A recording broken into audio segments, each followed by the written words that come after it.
Welcome to Playing Above the Line, where we interview entrepreneurs, business owners, and community activists to get their thoughts and perspectives on leadership. Playing Above the Line is sponsored by Aviso Group, a business consulting and accounting firm focused on preparing clients for the future through innovation and positive growth. Welcome to another edition of Playing Above the Line. I'm Alan, your host, and I'm excited about our interview today based on the conversation we've had pre-recording. This is going to be fun. So our guest today is Rick Wilson, and he is the owner of Brewton Iron Works. And Rick, I appreciate you coming to join us today. I appreciate you inviting me. All right, so let's just start. Tell me a little bit about, because I'm interested to know this myself, but a little bit about your background. I know Brewton Iron Works has been a family-owned business for many years with the little interlude there where it was sold, and then you guys got it back. So, but tell me a little bit about Brewton Iron Works. How long has it been around? What do you do there? And then we'll go from there. Brewton Iron Works was founded in 1901 by Loveless Lumber Company. Okay. And my great-grandfather came over from Denmark, and somehow he wound up in Greenville. He wound up in Mobile. He was a steam engineer by trade. And when Loveless Lumber heard about him in Mobile, and he came up here, and he came up here for half of the interest in the company. Okay. And in 1922, he got all of it. My granddad went to work there.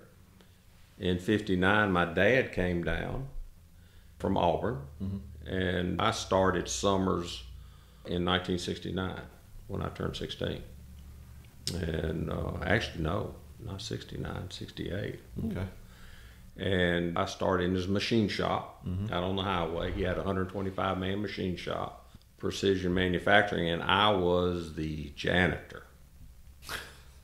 I was the janitor. I dug the ditches, and when those guys out there found out I was the boss's son, it was amazing how they found out that it was easier to miss the toilet than hit the toilet. And I'm talking numbers 1 and 2. So I had to get a broom, a water hose, and a shovel to work the janitor out there, which I didn't appreciate, but I didn't complain. Yeah. I was hippie boy. Clayton Cobb was my foreman, and he called me hippie boy because my hair touched my ears and my collar. So I had a name already, and it was an insulting environment for me, but I learned humility. Mm-hmm. I learned that no matter where you are on the totem pole, your position mattered, because I was willing to go in and scrape those floors and do whatever. It kept a machine operator from going in there, and time is money in a machine shop. Mm-hmm. So I had value. Yeah. Even though I was a lowly janitor, I had value. That carries forward in your professional life, because when you hire somebody, that person then becomes valuable to the company regardless of their position, and they should be treated as such. Yeah. And that mistreatment there, I wound up going to the foundry downtown and started 2 years later down there and embraced it. The guys down there, it was a different type of operation. It was dirty, it was filthy, it was hot. But it was wonderful because the people wanted to teach me. Mm-hmm. And there were 2 guys that made the biggest molds we made. Jack Werline and Emmett Jones had been there forever. And they took me under their wing. They taught me the process. And I can remember I wound up one summer working in the melt department. We were pouring about 25,000 pounds a day versus what we do now, which is 5 or 7. So it was a big responsibility for a kid that was 17 or 18 years old. And my foreman decided to take a long weekend on July 4th. Well, I'd only started in June. I took a lot of notes. 2 weeks prior, he said, "I'm giving it to you Friday week." I'm like, "Tom, okay. If that's what you want to do, okay." Mm-hmm. He trusted me. Mm-hmm. And I went to Jack Werline and Emmett, and I said, "Guys, I am scared to death. I need your help. What do I do?" And Mr. Jack put his arm around me and says, "You don't worry about a thing. we're gonna do this together. Teamwork. We always had these production meetings. Mr. Hayden Allen back then was the plant manager, and we had a big scrap issue. These big sprockets we were making had a lot of stress in them, and they just fly apart. And it was running 15 or 20% a day. They never fixed the problem. So the day came, I'm out there, and I asked Jack, I said, I'm not sure exactly what to do, but what's your theory on the breakage issue? He said, you're pouring it too hot. The metal's too hot. And back then, we didn't have thermocouples. We went by color. So if the iron was a brilliant yellow, it was really hot. If it was a burnt orange, it was really cold. So somewhere in between is where we wanted. He said, what we're going to do, he says, you're an Auburn fan, so we're going to pour it Auburn orange. I said, yes, sir. So we would tap it out a little hot, and we'd hold it, and we poured it. And I'm nervous. Monday comes, and we have one piece break. So we're in the production meeting, and Hayden makes a big deal out of the kid showing up to supervisor, want to know what I did different. And I said, I did what Mr. Reese told me to do, and I also did what Mr. Werline told me to do. So I said I learned from both of them. I could have gone the other way and said, Mr. Reese just didn't know what he was doing, but he did. Yeah. He did know what he was doing. I learned a lot from him, and it wouldn't have accomplished anything to do anything less than that. But Mr. Werline taught me too. So from that experience, you learn that you got a guy with an engineering degree and a guy that, I don't know if Jack graduated high school, I doubt it, but he may have, but he's very smart. A lot of common sense that goes along with the process. So I learned, there's book sense, there's common sense, and somewhere in the middle can be a solution. Ask everybody. When you have a problem, bring everybody into the solution and see what you can get from that. And usually somewhere in the middle is where you want to be. I go to books constantly because I forget. At my age, I forget a lot. And from the machine shop, I learned that you have to be humble in what you do. Everybody has value. From the foundry, I learned, again, there's value in what everybody has to say. You can learn, regardless of education level, you can learn from anybody and everybody and be open to what they have to say. Yeah, no doubt. Well, and before we started recording, I always just ask the guests, how do I introduce you? Rick Wilson, owner, president, CEO of Brewton Iron Works. And you said, just Rick. I'm just Rick. And so I think what you just said goes to that point that it's a family business. Right, yeah. And there's an article on my bulletin board that I point to every time we hire somebody. It's a Billy Graham article from '96 that says treat people the same no matter what. And that's what I point out to them. I say, I'm going to treat you like a man. I'm going to talk to you like a man. I want that same respect back. And as long as we're on that level, we're good. Yeah. But now if you regress, you're going to get the wrath of Rick, and you don't want that. Yeah. And most of the time, we operate on that level. I spent more time in drug court than most people that aren't in drug court. Yeah. Because I've had 3 or 4 very good successes from people that have been at the bottom, and we gave them a job and they have lifted their lives up. They give great testimony, and it's inspiring to hear. So when you have somebody that's had some trouble and you hear about it and you hear that might be somebody you want to try out, then we'll put them in there and I'll go support them. I want to hear what Judge Byrne has to say. I want to know that he's there, that he's trying as well, that he doesn't miss, that he's passing his tests. Right. And doing everything he's supposed to do to become a valuable employee, but better still, he can be a better person. If he's got somebody in his life other than family and a judge that says, I care enough about you to be here and support you in this life, then maybe he'll try harder. Now, I've had more failures than successes because the drugs, they scream louder than me. Yeah, right. But my successes have been amazing. Well, they're not my successes. They're successes of the people that decided that they would fight it.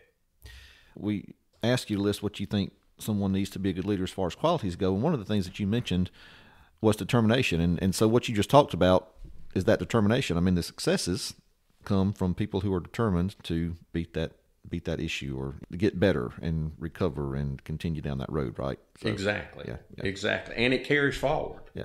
It's like quitting smoking. Once you get past that first, it took me, I don't know how many tries to quit smoking. And it almost killed me.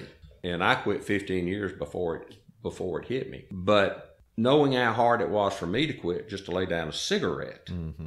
I have some empathy for people that have other issues as well, be it drinking, be it drugs. Meth is the big one. Mm-hmm. Meth is the one they can't seem to get away from. Yeah. That's been the one that destroyed more lives around Brewton Iron Works than any other drug. It's horrible. Yeah. So your 4Ds: determination, desire, direction, and delegation. I mean, I think desire goes hand in hand with determination, regardless of what you're talking about, whether it's doing your job or trying to give up a vice or whatever. That desire's got to be there. You got to want to do it. Right. If I offer you, we've got what we call down there a blue cap program. I've only got one salaried foreman in the plant now. We used to have, I think, 8. But what I did was elevate my lead men up. I give them better pay, but I give them more responsibility, and they can also work. Mm-hmm. So they do both jobs, where a supervisor's going to stand there and stare. And most of the time I found that in the old days what they did was sit in the office when it was hot. I don't need that. That's not doing your job. These guys are the future of the company, and they're in training. And I actually copyrighted the Blue Cap program. I don't know, I think it's about 19 or 20 lessons that they'll go through that I developed based on what I think is what I want in a leader. And since it's my company, that matters. Right. Okay, you're going to do it my way. Yeah.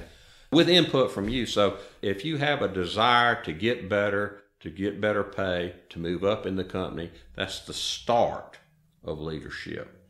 And then we'll give you direction. You have to be willing to take the direction to get there. If you're not willing to attend the meetings, we have classes on this. If you're not willing to take from that class and take it out in the plant and do that work out in the plant based on what you've learned, then you're not willing to take the direction and move forward. Then we get into determination. You have to persevere. You have to know that at the end of the rainbow there is a pot of gold, but you have to want to get there. Right. It's amazing how many people get into the process and figure out it's not really something I want to do, because you may want to command people, you may want the authority to command people, but if you don't generate that respect, if you're not determined to get that respect, you're just not going to get there. And what I find a lot of times is the people that don't get there say, Rick said you need to do this. That's not what I said. What I said was, you need to go out there and make sure that this gets done, which is me telling you and you telling them. Mm-hmm. You're not going to get respect if it has to come from me. I can go out there and do that. I'm delegating, and that's my other D, I'm delegating to you the authority to go out and do what I need done. Not in my name. I'm not Jesus Christ. That's what the apostles did. I'm just old Rick. So I'm delegating to you the authority and the responsibility of seeing a job gets done. And I expect it to get done. I'm not going to ride you. I'm not going to complain, but I will tell you that if you don't do it, you will hear from me. Mm-hmm.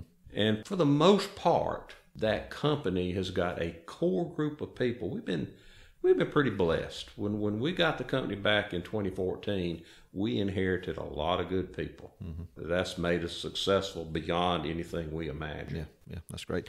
Well, so let me kind of circle back to something that kind of was interwoven in kind of what you just talked about. So one of the things that we always, or we don't always, but sometimes we ask people is, do you think a leader is born or made? So in your dealings with the people who've gone through your Blue Hat program, do you think that there is something inherent in successful leaders or people that are successful in that program, for instance, or do you think is that something that can be instilled in them through attending these classes and going through the program? What are your thoughts on born versus made? I think it's a combination. Okay. I think, again, you're born with desire, but we have to take that desire and mold it into that. One of the most influential classes I ever took, and here's a spot for them, was Dale Carnegie. Okay. It was 18 weeks of various lessons, getting up in front. I don't know if you've ever had it. You stand up there for a minute or two and give a little speech on whatever they tell you to talk about. Very hard to do at first, but it's amazing how you grow into that. Prior to that, I kind of stayed in the background. I was in Rotary and didn't want to be a president. It wasn't me. Once I took that course, then I found out about true leadership, and I became President of Chamber of Commerce, Alabama Cast Metal Association, which is a foundry lobbying group for the state. We went to Montgomery and Washington. The American Society for Metals in Mobile, I was chairman of that. I'm now chairman of ACETA, Escambia County Industrial Development Authority. So I've done a lot of different things that all spawned back to that because I had the confidence to move forward. And so that made me, but I had to want to do it. Yeah. I had to want to improve myself. My degree is in industrial management with a minor in finance. And that probably did more to develop me and get me where I needed to do than 4 years of college in some ways. So it's both. Right. Yeah, that's great. Well, let's talk about influences in your life. You alluded to this when we first started, but your grandfather, your dad, obviously, but the three that you mentioned specifically were your grandfather, your dad, Earl. I love Earl, by the way, and your mom. So, and you've learned something different from all those people. So, can you talk about specifically what you have gotten from each of those in your life? Well, the Danish heritage, we're not far removed from Denmark. Okay. I mean, just 125 years or so. There was in my family, no racism. And in this day and age, that matters more so than ever. There just wasn't ever any of this delineation by color of who a person was. Granddad, dad, mom. That's not how our family was. And I appreciate it more now than I did then. But then just how I was raised. Yeah. Now I understand it more. With granddad and dad, you learn they have an appreciation and an overwhelming need to be liked. And that love to be loved syndrome they both have means that they tried to always do the right thing. Yeah. And if I sit back and look at what they've done with their lives and their management styles and everything else, Dad's very non-confrontational. I'm the bad guy. Rick, get rid of him. Okay, Dad. That was my job, and it still is. So I've accepted that because that's just not him. He's kind of a humble guy, but they were very smart. They were very forward-thinking individuals. So from them, I learned plan A, B, C. If plan A didn't work, you better be ready to slip to plan B really quick. And their management styles, the guys in the plant loved and respected them. And I don't know about love, but I think I've got the respect out in the plant. So I learned a lot about management style. I learned a lot about what not to do. Yeah. They lost the businesses. Granddad that sold under him and Dad lost the business. So I learned a lot about what not to do and where I didn't want to go with things. Yeah. I learned a lot about money management. With Mother, moms are just amazing. My mom, I had a very contentious divorce. And there were a lot of things said that came out later just simply weren't true. And in the middle of all this, which took 3.5 years, I get a call from my boss that says we're shutting Brewton Iron Works down. Okay. All right. I mean, it stunned me. I had no clue. And I was living with her. I went home. This was in September 2013. I went home at lunch. I said, well, Mom, it looks like I'm going to lose my job. And I'm old and I don't know what I'm going to do. And she said, well, you got a roof over your head. You're going to have food. You got a car. It'll be okay. And it was absolutely soothing. She just always knew the right thing to say. And it wasn't much. It wasn't a lecture. It's going to be okay. Yeah. Mothers have a way of doing that. When I had my surgery, I didn't know what I had wrong, bladder surgery. I took Mom down to the Woodlands and came out from my meeting. And he said, Mr. Wilson, I don't know how to tell you this, but it's as bad as it can get at stage 4. And I had to go out there and tell Mother. After I awakened from that experience, I'm like, oh, Lord, what am I going to do? And I went out there and I sat down by her. I couldn't look at her. Yeah. And I said, Mom, it's not good. I got a very bad prognosis. She put her hand on my knee and she said, well, we'll take care of it. Well, I knew she couldn't take care of it, but I knew what she meant. Mm-hmm. We decided right then, you know, I want a steak from McGuire's and a double scotch. You're driving. And so she was there for my first chemo. It was 8 hours. She sat in that she had us in a little room, and she had a very uncomfortable chair. I had a lazy boy and a warm blanket. Yeah. And the British Open on TV. And bless her heart, she sat there through all of that. From Mom, I learned there's a right way and a wrong way. That you always have to put, regardless, the child first. Mm-hmm. You just have to. When my son came to live with me, Eric, I wasn't the best dad in the world. I'll be he knows I tell him that. And he had about 2.5 years of me and was ready to run back to Mama. And I found out he was leaving. I let him go. He called me up about 5 hours later, said, Dad, I ran away. I said, okay, I love you. Didn't speak to him for another 2 or 3 years. He didn't call me. Mm-hmm. And I was pretty miffed about it. And I told Mother, I said, you know, if he ever does call me, I'm going to let him have it. And Mom said, no, what you're going to do is say, I've been waiting on this call. I love you and I miss you. What can I do to help? So I get a call. Eric's got a toothache. Needs to go to the dentist. He's been kicked out of the house, living in his car. And I said, I've been waiting on this call. I love you. What can I do? And we've been best buds ever since. And so if it hadn't been for her, I don't know that we'd have any relationship at all.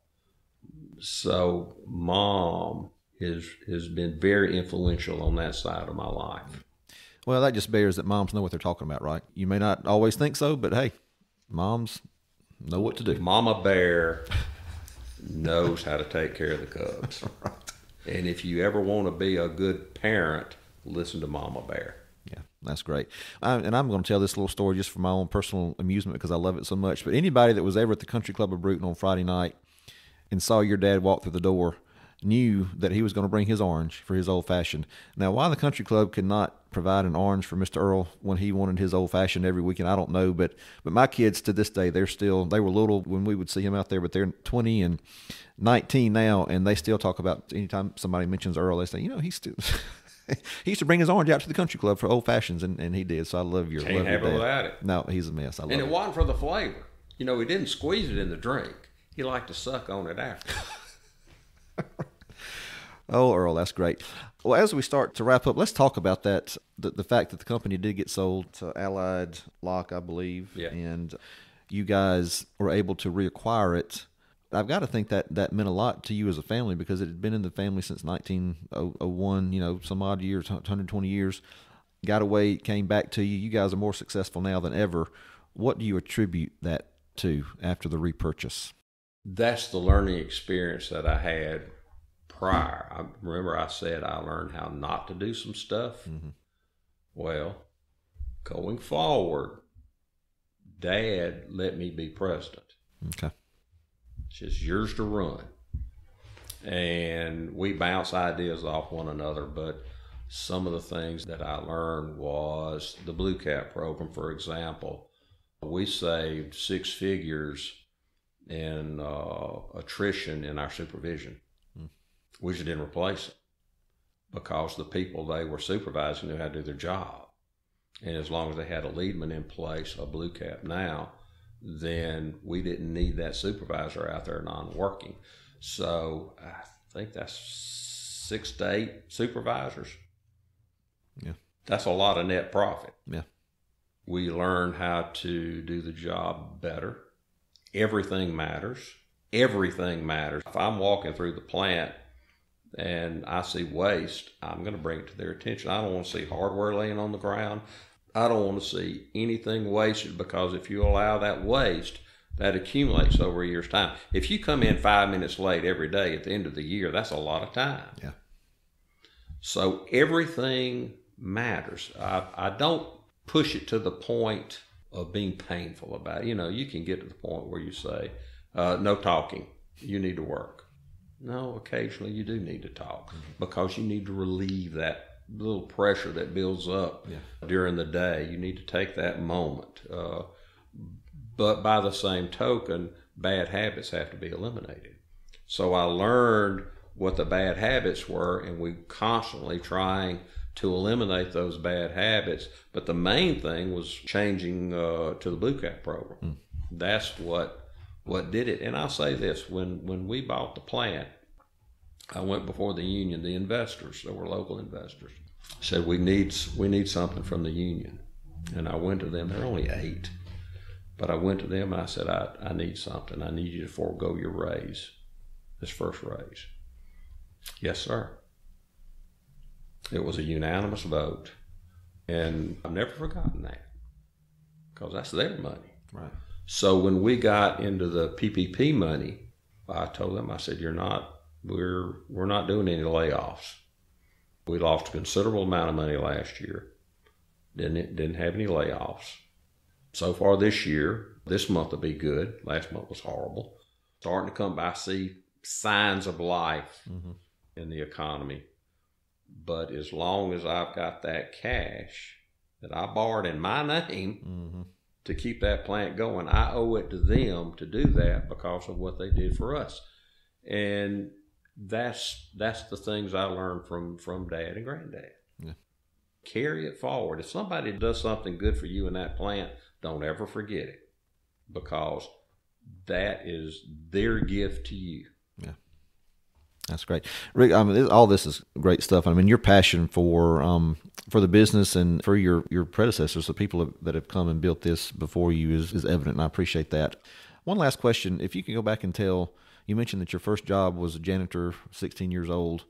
If you could go back and tell 16-year-old Rick Wilson one thing that you think may help him in his life to come, what would that be?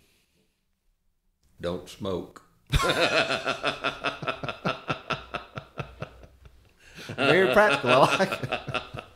That would be the one thing that I tell you something about my son before we go. The greatest compliment I ever had in my life, and will ever have in my life, I was fortunate enough to get from my son in writing. There was a lot of innuendo going around about me during this divorce, and when some stuff came out, I told my son, I called him up and I said, I don't know what to do. I don't know. I was at the bottom. And he put it in writing, said, I'll send you something. And I opened up this card, and it says, Dad, look him in the eye and tell him the truth, and let your character speak for itself. My son told me that. And in my lifetime, I will never forget that, and I'm going to put that on my tombstone, because that's the greatest compliment I think a father can ever have from a child, is to say, you've got great character. That is the gift I'll carry with me for the rest of my life. The single greatest thing from a child that I wasn't even a great father to. It's amazing. Good stuff, Rick. Thank you, sir. I appreciate it. Thanks.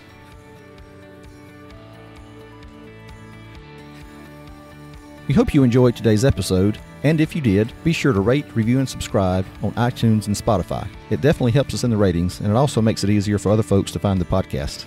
And as always, a big thank you to producer and editor Carrie Wolf.